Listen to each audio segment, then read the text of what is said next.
Hari ini kita akan belajar tema 1, subtema 4, pembelajaran 2. Perkembangbiakan tumbuhan dengan biji. Sebagian besar tumbuhan berkembang biak dengan biji. Tumbuhan dewasa akan berbunga dan menghasilkan buah. Di dalam buah terdapat biji. Biji berkembang menjadi tanaman baru. Tanaman baru tumbuh menjadi dewasa dan berbuah. Perputaran tahapan perkembangan tersebut membentuk sebuah siklus atau daur hidup. Perhatikan gambar bagian-bagian biji di bawah ini. Nah, nanti akan ditunjukkan biji dengan dijelaskan bagian-bagian dari biji tersebut. Nah, berikut ada gambarnya. Yang pertama adalah embrio atau calon tumbuhan baru yang terdapat di dalam biji. Kemudian yang kedua ada kotiledon, yaitu sumber makanan untuk calon tumbuhan baru. Ini juga terdapat dalam biji. Kemudian yang paling luar itu adalah selimut biji yang melindungi biji.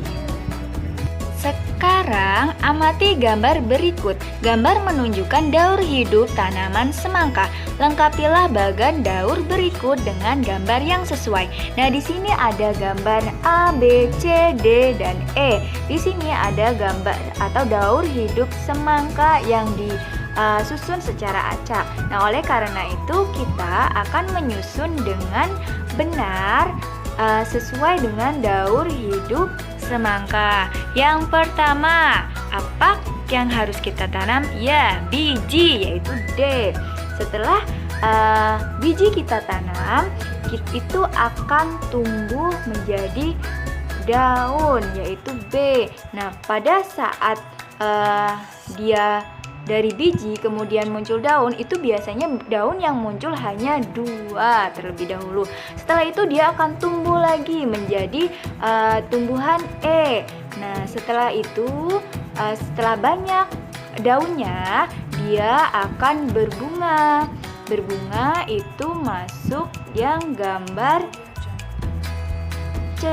Iya, gambar C. Nah, setelah dia berbunga, pasti dia akan tumbuh menjadi buah, yaitu yang terakhir adalah A.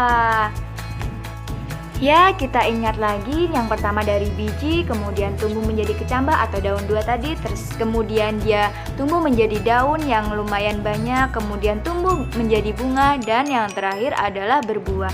Sekarang kita bahas satu persatu. Yang pertama, biji. Nah, apa itu biji yang sebenarnya?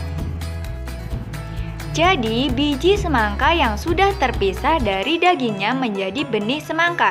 Biji semangka ini memiliki cangkang keras serta memiliki fungsi dinding sel pada tumbuhan yang akan membantu proses pertumbuhan sehingga akan susah tumbuh jika langsung ditanam di dalam tanah. Nah, biasanya biji semangka direndam terlebih dahulu di air hangat dengan suhu berkisar 40 derajat untuk merangsang pertumbuhannya, bahkan sampai keluar tunas pertamanya. Nah, jadi untuk menanam biji semangka ini tidak bisa langsung ditanam, akan tetapi harus direndam terlebih dahulu di air hangat. Nah, selanjutnya kita bahas ada cara lain yang bisa dilakukan adalah dengan merobek sedikit cangkang biji semangka supaya tunas bisa keluar lebih mudah. Namun, cara ini dirasa tidak efektif karena membutuhkan waktu yang lama. Benih ini kemudian ditanam di polybag atau bisa menanamkannya langsung di lahan pertanian dengan cara melubangi tanah kira-kira kedalaman 5 cm dan tabur benih tersebut. Nah, ini pada waktu menjadi biji. Nah, tahap selanjutnya yaitu yang kedua, yaitu ada tahap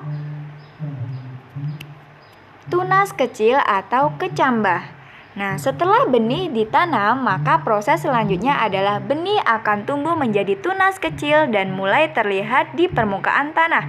Pada fase ini, bagi para petani perlu menyiapkan kayu sebagai media merambat semangka karena batang semangka akan mulai tumbuh.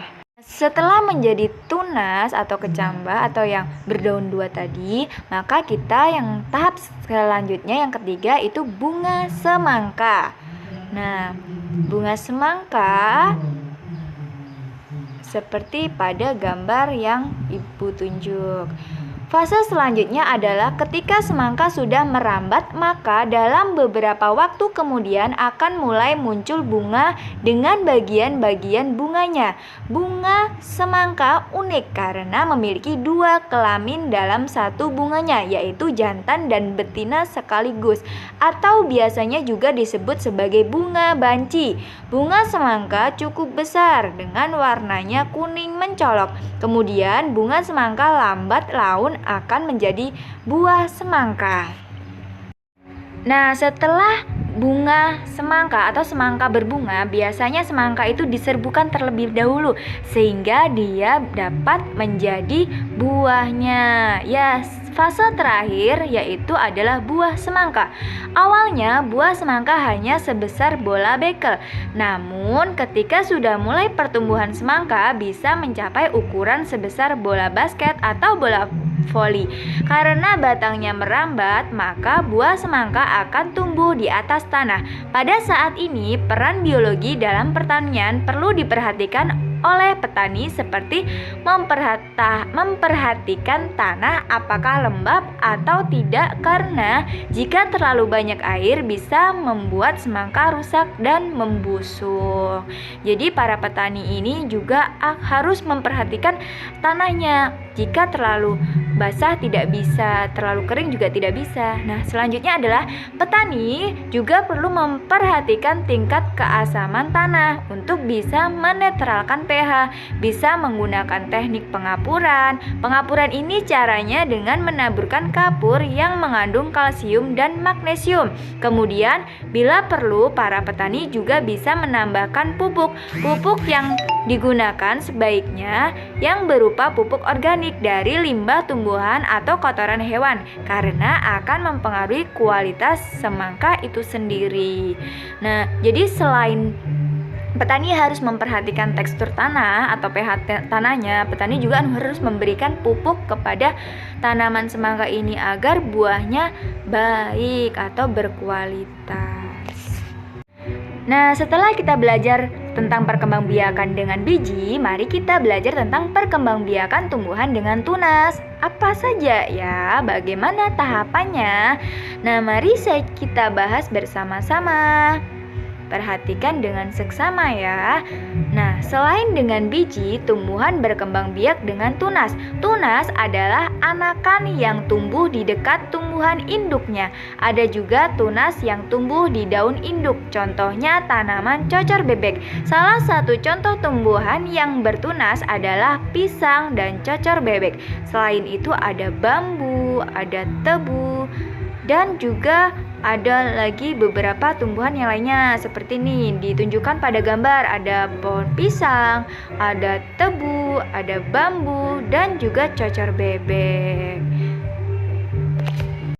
Nah, jika pada pohon pisang, tebu, dan juga bambu, dia tumbuh, tunasnya tumbuh di dekat induknya, persis di bawah. Yang dekat-dekat dengan induknya itu pasti adalah anakannya, dia tumbuh secara bertunas. Namun pada tanaman cocor bebek dia di daunnya. Nah, tunas pisang tumbuh dari batang yang ada di dalam tanah. Tunas pisang tumbuh menjadi tumbuhan baru di sekitar induknya. Tumbuhan cocor bebek berkembang biak dengan tunas daun. Tunas cocor bebek tumbuh di tepi daun. Gambar tersebut adalah gambar pohon bambu, cocor bebek, dan pohon pisang. Pohon bambu juga berkembang biak dengan tunas. Anakan pohon bambu akan tumbuh di dekat tumbuhan induknya. Batang pohon bambu banyak manfaatnya. Salah satu manfaatnya digunakan untuk bermain. Pentingnya bekerja sama. Bermain lompat bambu memerlukan kerjasama yang baik antara sesama pemegang bambu maupun pemainnya. Jika tidak ada kerjasama, akan membahayakan pemain yang memegang bambu. Kemudian, tangan pemegang bambu bisa terjepit bila jika tidak bekerja sama dengan baik. Kaki yang melompat pemain akan tersangkut dan terjepit bambu jika tidak ada kerjasama yang baik. Oleh karena itu, kerjasama sangat penting. Selain kerjasama, konsentrasi pemain juga sangat penting saat bermain lompat bambu. Jika tidak berkonsentrasi, maka akan membahayakan seluruh pemain. Jadi, kerjasama, konsentrasi itu sangat penting.